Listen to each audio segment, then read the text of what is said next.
Welcome to Backtest Lab FX, where forex strategies get tested, not trusted. On this channel, I take trading strategies from YouTube and backtest them over 50 trades, using real market data. No hype, no guesswork. If a strategy performs well, I'll continue testing it further. If it doesn't, I'll show you the truth. The reality is, a lot of strategies online claim crazy win rates, 80% to 90%, but most of them are tested over very few trades, or only show their best results. Here, we do things differently. Every trade is taken strictly based on the rules, and every result, win or loss, is shown. So if you want honest results and real data, you're in the right place. And if there's any strategy you want me to test, drop it in the comments. I might pick it for the next video. So let's dive right in. Today, I'll be testing a strategy on YouTube by Merrilee. The strategy is basically the ORB strategy on the 15 minutes time frame. For those who do not know, ORB means open range breakout, and it is a very popular concept among traders. I'll quickly go over the rules of this strategy given by the trader and then go over a few examples for better understanding. And also I'll drop the link to the original video in the description so you can check it out. In his video he used Nasdaq futures and specifically said the strategy can work on any forex pair. He also said the strategy has around a 50% win rate, which to me is very realistic.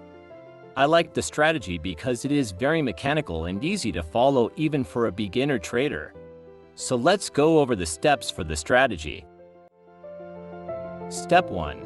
Identifying the opening range from 9:30 a.m. to 9:45 a.m. Eastern Standard Time.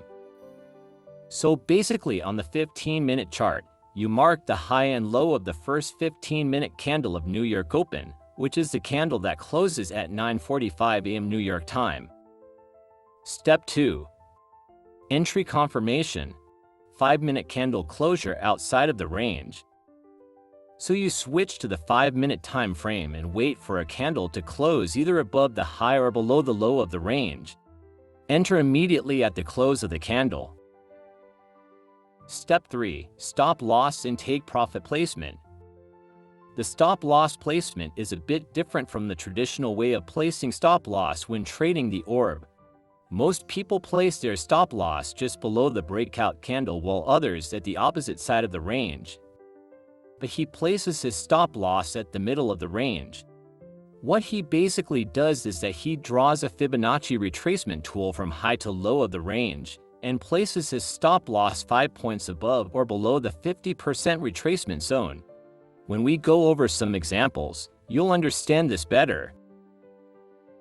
Step 4. No micromanaging. You close the trade at the end of the day by 4 p.m. EST, regardless of where price is at.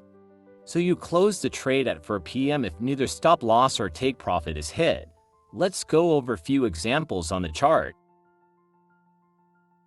We're on the 15-minute chart of NQ, and this is a random date. Let's set the time zone to New York to ensure accurate results. Now we forward play price to New York Open 9:30 a.m. We're at 9:30 a.m. This is the first 15-minute candle that closed at 9:45, so we mark the high and low of this candle and switch to the 5 minutes chart.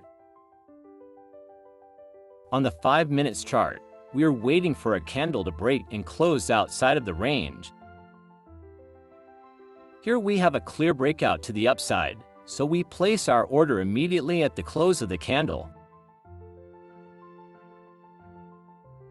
Then draw the fib tool from high to low of the range.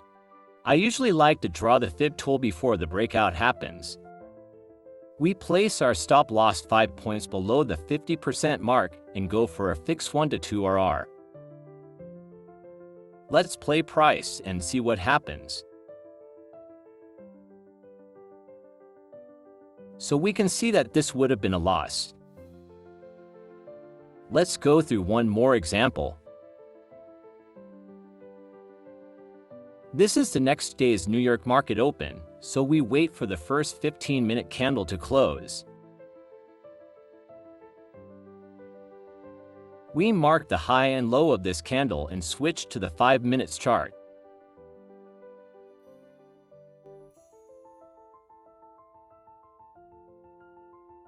Let's draw our fib from high to low while we wait for a breakout.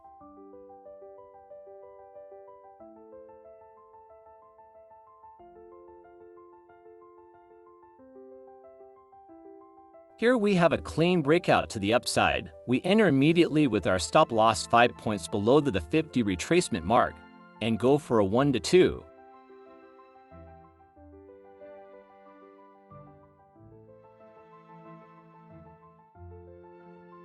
Let's play price and see what happens.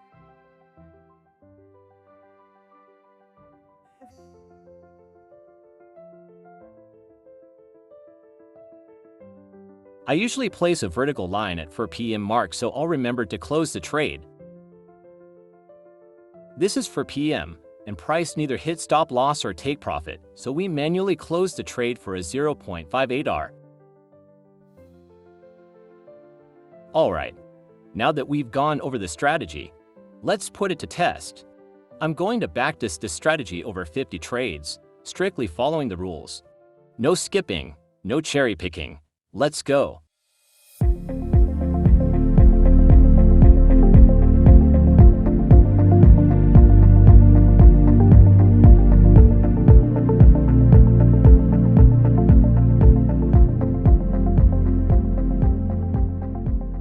So far, we've taken 20 trades, and this is how the strategy is performing. Let's keep going and see how it holds up over the full 50 trades.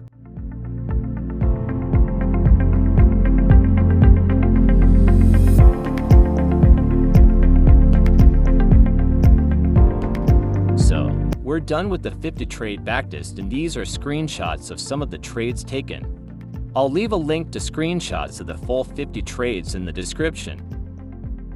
But before I show you the results, this data took me weeks to put together, so if you find this helpful, the least you can do is support the channel. Please like, subscribe, and share this video. Now let's go over the results. This 50 trade sample was taken over 2.5 months in 2025, and it produced a setup almost every trading day. I'll quickly walk you through the performance for each month.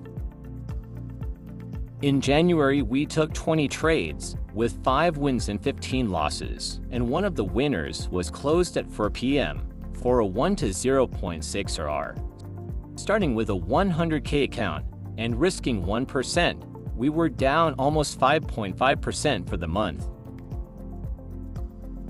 Profit factor was 0.61, and we had a max consecutive loss of 8 and max consecutive wins of 2. February was a very good month. Risking 1%, we made a 10% gain on a 100K account. We took a total of 20 trades, with 9 losses and 11 wins. Of the 11 winners, only 7 hit full take profit.